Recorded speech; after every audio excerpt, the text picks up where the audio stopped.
Graça e paz da parte de Deus e de Cristo Jesus, eu sou o Ministro Carlinhos.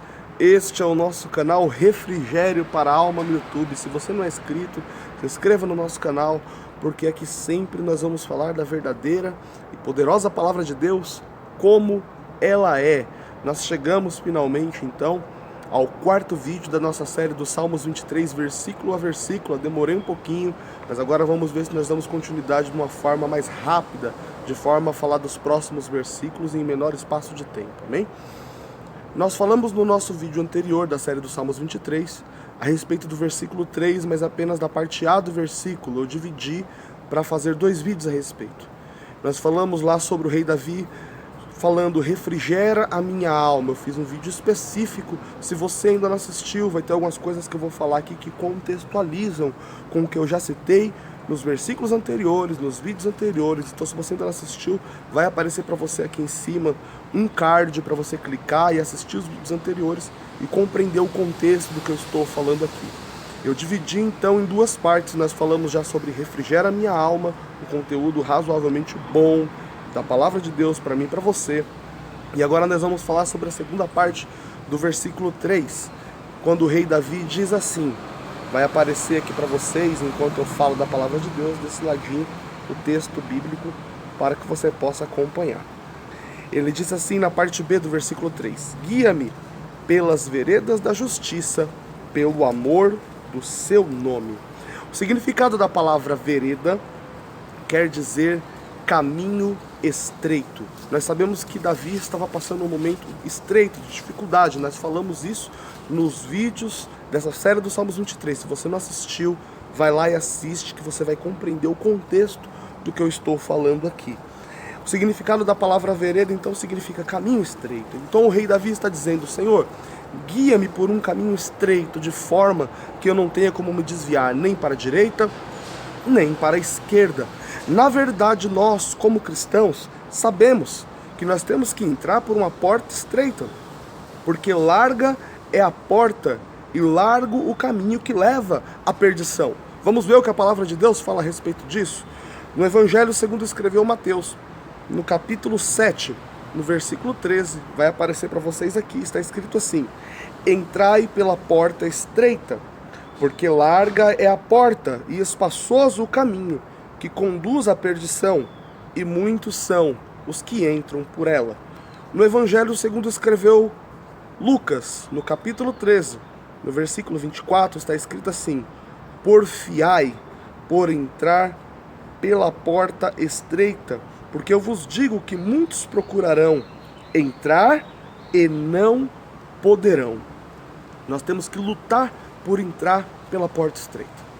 Às vezes nós vemos os irmãos fazer algumas postagens com uma frase bem verdadeira, que a porta ainda é estreita, ela não passou por reformas.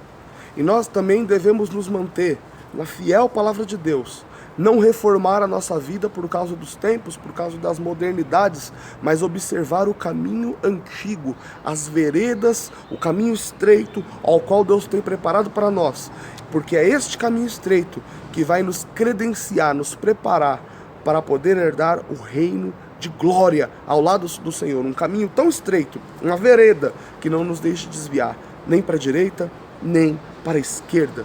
Vamos falar da segunda parte, quando ele fala assim, ele fala então, guia-me pelas veredas da justiça, pelo amor do seu nome. O rei Davi sabia o que nós, como cristãos, devemos saber sempre, que nós somos representantes do reino de Deus aqui nessa terra.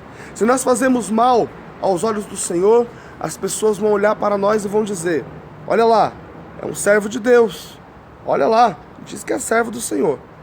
Mas por outro lado também, muitas vezes, se nós fazermos o bem, se nós andarmos corretamente e dermos exemplo, também muitos acontecerão que nos olharão e dirão: ali realmente há um servo de Deus verdadeiro, uma serva de Deus verdadeira. Vamos seguindo adiante.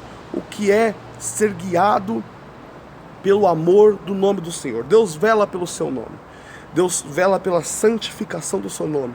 Deus vela para que o seu nome não seja blasfemado. Então Davi fala: olha, talvez eu não seja nem digno, Senhor, mas guia-me pelas veredas da justiça, pelo amor do seu nome. Então o rei Davi está dizendo: se eu fizer atos que contradizem a tua palavra, se eu andar como não convém, se eu dar mau exemplo, e todos sabem que eu sou o teu servo, o teu nome será blasfemado. Então ele diz: guia-me por um caminho estreito, pelas veredas da justiça, pelo amor do seu nome.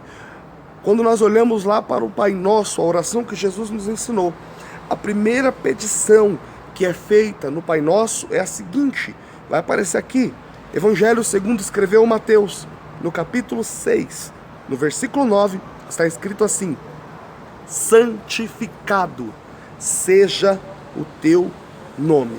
Que o nome de Deus seja santificado.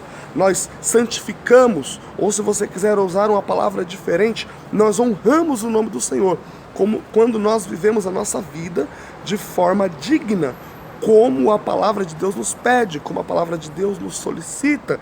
É dessa forma que nós honramos e santificamos o nome do Senhor, nosso Deus. E quando nós não fazemos isso, o nome de Deus é blasfemado. Eu quero ir com vocês agora para o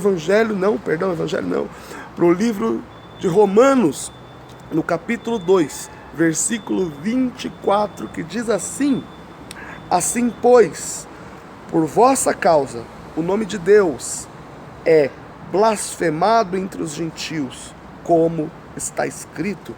Nós devemos pedir a Deus, como o rei Davi pediu, que nós possamos andar de forma digna, de forma a honrar, a santificar o nome de Deus sobre todos os que habitam na terra. Nós devemos andar como representantes do reino de Deus na terra, porque este nome é um nome muito poderoso, é o nome que morreu por nós na cruz do Calvário. Se nós olharmos lá para o livro de Filipenses, no capítulo 2, versos 9 em diante, está escrito assim, veja aqui: pelo que Deus o exaltou soberanamente e lhe deu um nome que é sobre todo o nome, não é um nome comum. Deus exaltou a Cristo de tal maneira que lhe deu um nome que é sobre todo nome. Esse nome deve ser honrado com a nossa vida em santificação, em paz, em boa conduta, e ainda para que todo joelho se dobre e se prostre ao nosso Deus que está nos céus e na terra. Na verdade, nós sabemos que todo joelho se dobrará e toda língua confessará que apenas Jesus, Ele é o Senhor. Apenas Jesus, Ele é o Senhor. E é isso que diz. Eu vou ler aqui ainda mais os 2 versículos adiante, no capítulo 2 de Filipenses. Vou colocar por completo para vocês aqui. Capítulo 2 de Filipenses, versículo 9 em diante. Eu vou ler o versículo 9, 10 e 11, porque eu percebi que fica mais interessante. Pelo que Deus o exaltou soberanamente, e lhe deu um nome que é sobre todo nome, para que ao nome de Jesus se dobre todo o joelho dos que estão nos céus e na terra, e toda língua confesse que Jesus Cristo é o Senhor, para a glória de Deus Pai. Vamos lembrar do que disse o rei Davi: guia-me pelas veredas da justiça, ou seja, guia-me pelos caminhos estreitos, para que eu possa entrar na porta estreita. E faça isso, Senhor, pelo amor do seu nome. Que assim o nosso Deus possa guiar a sua vida pelas veredas, pelos caminhos estreitos, para que eu e você sejamos dignos de entrar pela porta estreita no reino de Deus. Ele é digno que nós honremos e santifiquemos o seu nome na nossa santa maneira de viver. Que Deus te abençoe, fique na santa e gloriosa paz do Senhor Jesus. Até o próximo vídeo.